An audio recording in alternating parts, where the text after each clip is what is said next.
Saúdo a todos com a paz do Senhor. Vamos com nosso propósito 150 salmos em 150 dias. Neste propósito, nesse desafio, hoje vamos meditar um pouco no Salmo 80. Não perca, logo após a leitura do Salmo, uma reflexão. Deus tem uma palavra para o seu coração. Ao músico-chefe sobre Sozanim Edute, Salmo de Asaf. Dai ouvidos, ó pastor de Israel, tu que guias José como um rebanho, tu que habitas entre os querubins, resplandece. Diante de Efraim, Benjamim e Manassés, agita a tua força e vem e salva-nos. Faze-nos voltar, ó Deus, e faz brilhar a tua face, e seremos salvos. O Senhor Deus dos exércitos, por quanto tempo ficarás zangado contra a oração do teu povo? Tu os alimentaste com o pão de lágrimas e deste-lhe lágrimas para beber em grande quantidade. Tu crias contendas aos nossos vizinhos e os nossos inimigos riem entre si.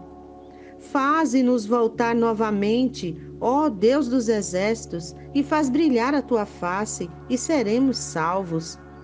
Tu trouxeste uma videira do Egito, expulsaste os pagãos e a plantaste. Preparaste um lugar diante dela e fizeste aprofundar raízes, e ela preencheu a terra. Os montes foram cobertos pela sua sombra, e os seus ramos foram como cedros graciosos. Ela enviou os seus ramos ao mar e os seus galhos ao rio. Então, por que quebraste-lhe as suas sebes, para que todos os que passassem pelo caminho lhe arranquem algo? O javali da floresta a desperdiça, e o animal selvagem do campo o devora. Retorna-nos, te imploramos, ó Deus dos exércitos, olha para baixo do céu, contempla e visita esta videira, e a vinha que a tua mão direita plantou, e o galho que tu fizeste forte para ti.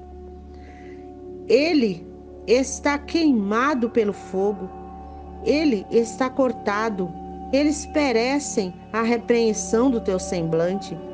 Esteja a tua mão sobre o homem, da tua mão direita sobre o filho do homem, a quem fizeste forte para ti mesmo.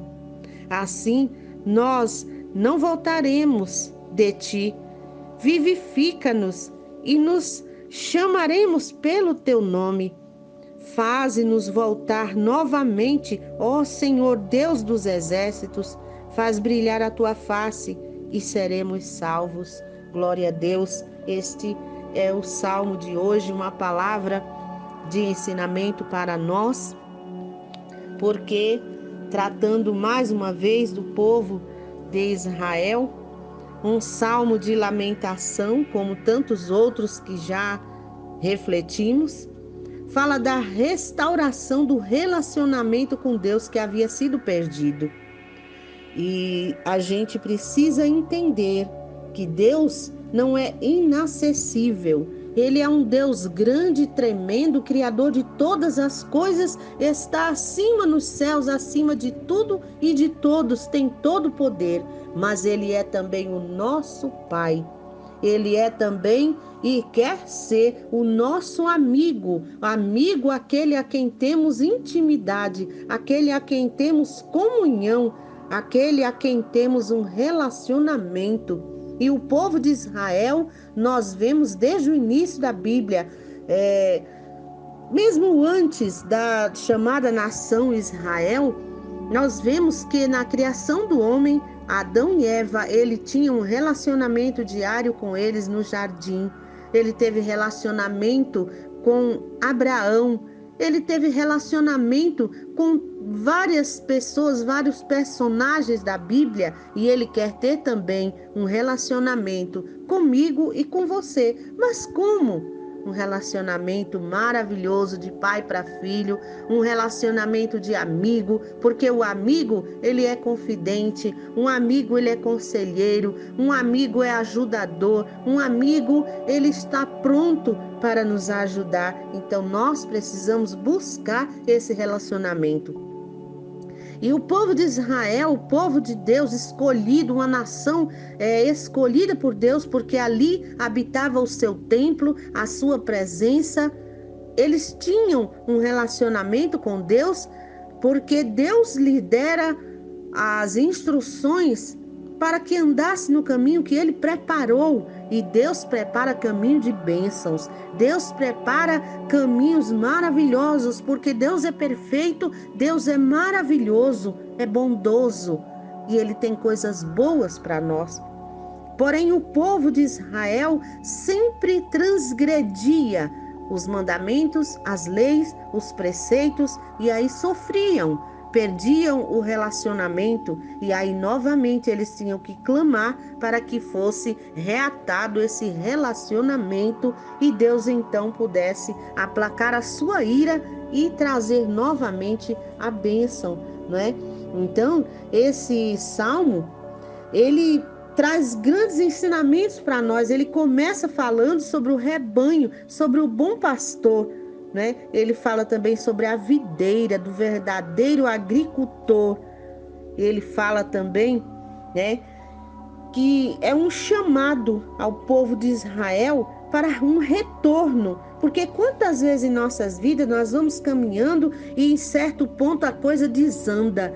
E Deus, ele nos chama a um retorno, a uma reflexão para ver onde foi que a gente errou, onde foi que a gente transgrediu, para que a gente possa se arrepender, buscar a misericórdia de Deus e assim retomar o caminho, retomar a nossa comunhão com Deus, o nosso relacionamento que havera sido quebrado, não é?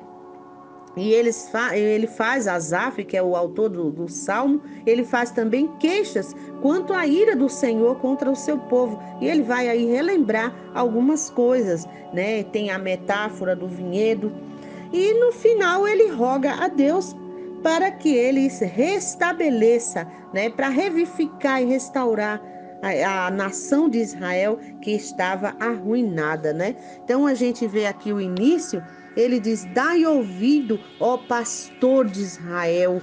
Glória a Deus, tu que guias José como um rebanho, tu que habitas entre os querubins, resplandece, né? Ele aqui reconhece que Deus, ele está nos céus, que ele está acima de tudo, que ele tem todo o poder, que ele habita entre os querubins e que ele resplandece, porque ele é a luz suprema, ele é que é maravilhoso, mas fazendo referência ao pastor de Israel, ele se refere aqui como Davi falava no Salmo 23, o Senhor é o meu pastor, não me faltará. Ele aqui fala de relacionamento, ele fala de intimidade, ele fala que o pastor, ele tem o suprimento, porque o pastor, Davi, que foi pastor de ovelhas, ele dava o suprimento, ele alimentava bem as suas ovelhas, porque ele tinha amor naquilo que ele fazia. As ovelhas conheciam a sua voz, porque para quem já ouviu contar a história das ovelhas, né? A ovelha, ela é um animal um pouco débil, né? Mas tem uma certa peculiaridade. Ela conhece a voz do seu pastor. Eu já vi até uma ilustração de um vídeo mostrando que vinham vários pastores de ovelhas e cada um com seus rebanhos parava na beira de um rio para que elas bebessem água. E ali elas se misturavam no meio umas das outras, e um homem que ficava à parte observando dizia: e agora como é que vai ser para cada um saber quem é a sua ovelha? E ele via que o primeiro homem saiu, se afastou, se despediu dos outros e foi. E logo após ele falou lá uma palavra e elas iam saindo atrás dele e ficavam as dos outros. E novamente um outro se despedia, glória a Deus, e ele não chamava por elas, não saía catando, ele apenas ia andando e lá à frente, com o seu cajado, ele dizia alguma palavra e elas iam após ele. E assim, Jesus se refere também lá em João capítulo 10. Ele disse: eu sou o bom pastor e as minhas ovelhas conhecem a minha voz. Glória a Deus, que coisa maravilhosa, não é? Então, Israel tinha o seu pastor, que era o seu Deus, é o seu Deus, é o Deus supremo, o Deus de todas as coisas, que está pronto, né, a nos ajudar, a nos socorrer. Então, falando ainda de relacionamento, Davi, ele expressa que ele restaura a alma, ele guia por caminhos de justiça, né? Ele refrigera a alma, ou seja, ele dá alento às nossas almas, ele cuida, ele socorre, ele é tudo para nós, mas a partir do momento em que nós nos colocamos a fazer a sua vontade e andar nos seus caminhos, né? Então, ele continua aqui no Salmo 80, ele vai lamentando aqui, né, mostrando algumas coisas a Deus, e ele diz no verso 3: faze-nos voltar, ó Deus, e faz brilhar tua face e seremos salvos. Ele faz uma menção à bênção sacerdotal, como seja ele relembrando as promessas de Deus, e a gente vê que logo após a travessia, né? Quando, aliás, não é após a travessia, mas é a bênção de que Deus disse a Moisés para que ele falasse a Arão e aos seus filhos, ou seja, ao povo que foi tirado da terra do Egito e que seria guiado, né, por eles. Então, a bênção sacerdotal que está em Número 6, o verso 24 ao 27. O Senhor te abençoe e te guarde, o Senhor te faça resplandecer o seu rosto sobre ti e tenha misericórdia de ti. O Senhor sobre ti levante o rosto e te dê a paz. Aleluia! Assim porão o meu nome sobre os filhos de Israel e eu vos abençoarei. É uma promessa de Deus que ele falou diretamente a Moisés. Então ele pegava aqui essa bênção, relembrando a Deus: faz brilhar tua face e seremos salvos, porque ele sabe que quando Deus se compromete a abençoar alguém, ele é fiel e cumpre a sua promessa. Ainda que nós sejamos infiéis, ainda que nós não estejamos de acordo totalmente com a vontade de Deus, as suas misericórdias duram para sempre, são infinitas, não é? E é esse o motivo de não sermos consumidos, foi esse o motivo de Israel, da terra de Israel, o povo, né? Não era a terra, o solo, era o povo escolhido, não foi consumido totalmente.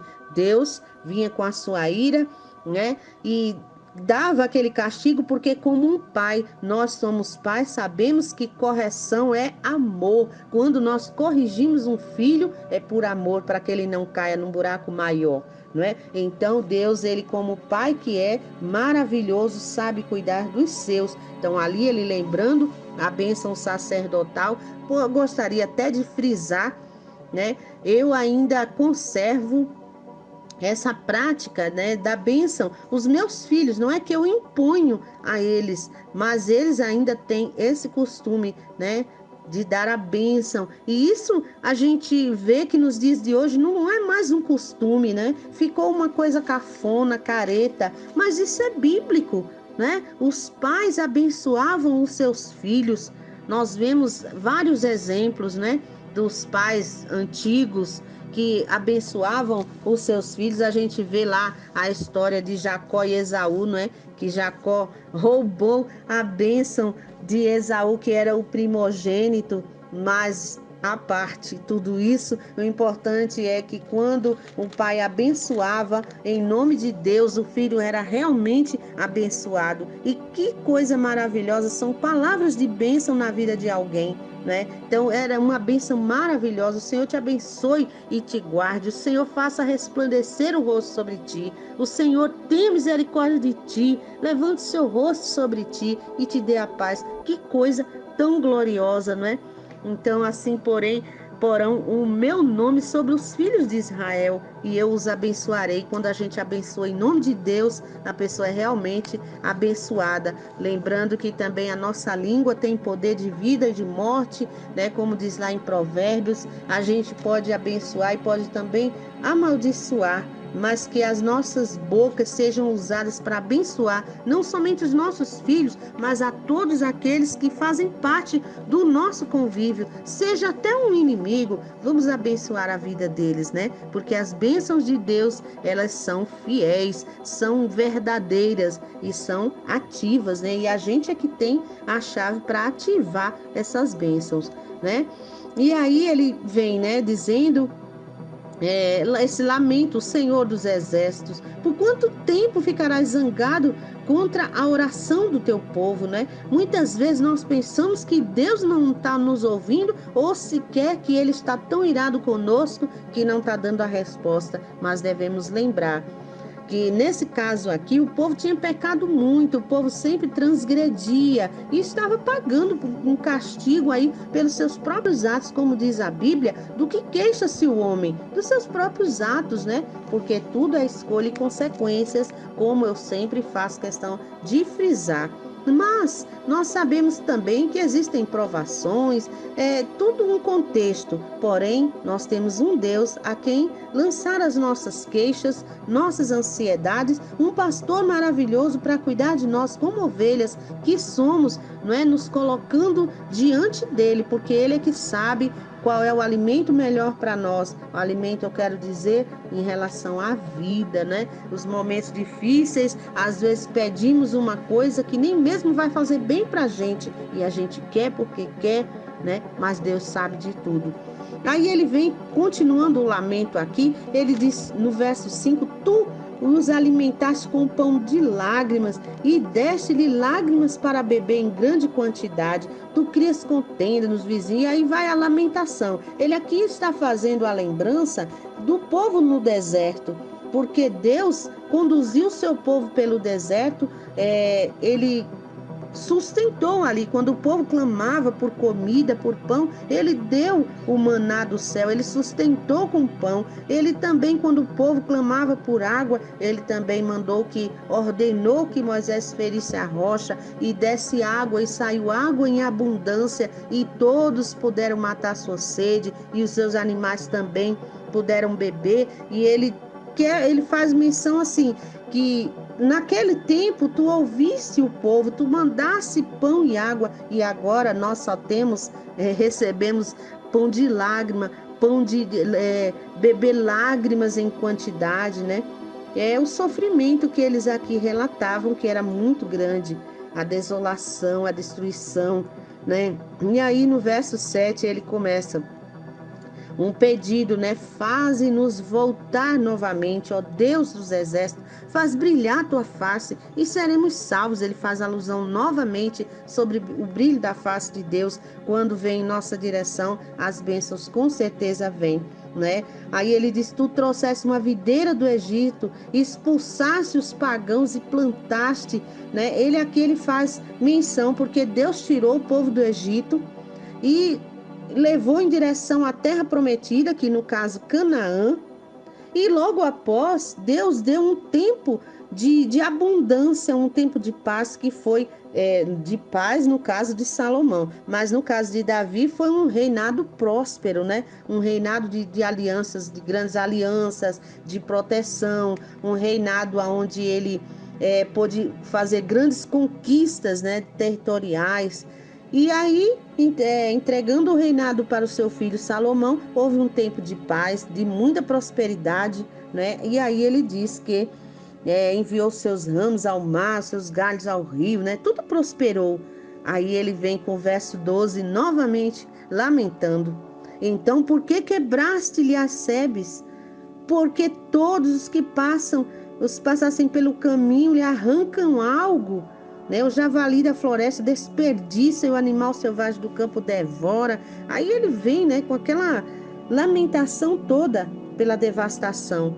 E no verso 14 ele diz, retorna, nós te imploramos, ó Deus dos exércitos, olha para baixo do céu, contempla e visita esta videira né? Ele aqui nessa visita, a visitação de Deus, ela pode ser com misericórdia, uma visita calma para trazer bênçãos, para abençoar, mas pode ser também uma visita para um juízo, para a justiça, para julgar e castigar, mas aqui no caso eles pediam uma visita de misericórdia, né? E a vinha que tua mão direita plantou e o galho que tu fizeste forte para ti, né? Que ele está queimado pelo fogo. Aí ele vem fazer menção em Êxodo 15 e 17, quando, vamos ler rapidamente aqui, para a gente entender, quando o cântico de Moisés, né, após a travessia do Mar Vermelho, após o grande livramento, e ele aqui fala, né, no capítulo 15, o verso 17 e 18, tu o introduzirás e o plantarás no monte da tua herança, no lugar que aparelhaste, ó Senhor, para a tua habitação no santuário, ó Senhor, que as tuas mãos estabeleceram. O Senhor reinará por todo sempre, né? Então aqui eles sabiam que, como Deus havia prometido, estabelecer o povo em um lugar, e esse lugar foi, nós sabemos que é a terra de Canaã, aqui, que fala que ele levou o povo do Egito para Canaã, que era a terra prometida, e ali Deus estabeleceu o seu povo. Então, o povo prosperou, e aí ele fala, né, para que Deus retorne, né? Faça essa visita, retorne aquela vinha que ele plantou, porque o povo foi plantado ali como uma vinha para prosperar e havia sido destruído, né? Aí ele vem no verso 17: esteja a tua mão sobre o homem da tua mão direita, sobre o filho do homem que fizeste forte para ti. Esse homem que ele fala é Israel, porque aqui em Êxodo 4 e o verso 22, dirás a Faraó, quando Moisés foi até Faraó, né, a mandado de Deus, dirás a Faraó, isso é a ordem de Deus, assim diz o Senhor, Israel é meu filho, meu primogênito. Então é a alusão que ele faz aqui, né? Aí ele encerra aqui no versos 18 e 19, assim nós não nos voltaremos de ti, ou seja, nós iremos a ti, estamos aqui diante de ti, nós não voltaremos mais atrás, é mais uma promessa, né? Vivifica-nos e nós chamaremos pelo teu nome. É uma promessa, tu vai nos livrar, com certeza, eu creio que tu vai nos livrar, e assim nós estaremos diante de ti. E o 19 ele diz: faz-nos voltar novamente, ó Senhor, Deus dos exércitos, faz brilhar tua face e seremos salvos, né? Essa salvação aqui, esse pedido de restauração, né? Porque a gente pensa sobre vida, né? Revivificar, vivificar. O que é vida? Vida, na verdade, de acordo com o dicionário, é um conjunto de hábitos, é uma vida física, ou seja, a gente entende vida como sopro, né? Porque foi o sopro de Deus em nós. E viver, o que é viver? Viver é habitar, é estar, é morar, é o modo como se vive, né? Então, que o nosso modo de vida seja pautado em Deus, seja firmado em Deus, seja a nossa morada, a nossa habitação, como diz no Salmo 91, chegaremos lá, que a nossa habitação seja no esconderijo do Altíssimo, né? E eles pedem para retribuir a vida, restituir, como eles se viam destruídos, eles queriam novamente um vigor, um ânimo, né? Trazer o ânimo de volta, porque uma pessoa destruída, acabada, quantas vezes nós nos sentimos assim, sem ânimo para viver, sem forças para lutar, e precisamos pedir para que Deus venha restabelecer. Não é? O que é restabelecer? É repor o seu estado, melhorar o estado, restabelecer esse estado de derrota, esse estado de tristeza, de lamentação, restabelecer para que venha um novo ânimo, uma nova motivação, restaurar, recuperar. Eles queriam recuperar a posse da terra que já estava toda destruída, ou seja, restaurar também é consertar, que Deus venha nos ajudar consertando aquilo que está errado em nossa vida, aquilo que não está dando certo, que Ele venha com restauração, para nós, que Ele venha revivificar, nos reanimar, nos restituir, nos dar um novo sentido da vida e que esse sentido seja em fazer a vontade de Deus, em andar em retidão, em receber as bênçãos de Deus e sermos principalmente não viver uma vida buscando bênçãos, mas sendo bênçãos de Deus, porque se a bênção de Deus estiver sobre nós, estaremos também abençoando a vida dos nossos filhos, da nossa parentela, daqueles que nos rodeiam e quem sabe mais de que multidão podemos abençoar e nós vamos aqui abençoando, me abençoando através do aprendizado com esse salmo e pedindo a você também que abençoe a vida de outras pessoas, né? Se você puder, se inscreve no nosso canal para nos ajudar, nos fortalecer. Curte aí o vídeo, faz um comentário abençoado e abençoa a vida de outras pessoas compartilhando para a glória de Deus. E eu te agradeço por chegar até aqui. Um beijo no seu coração. Que Deus te abençoe ricamente.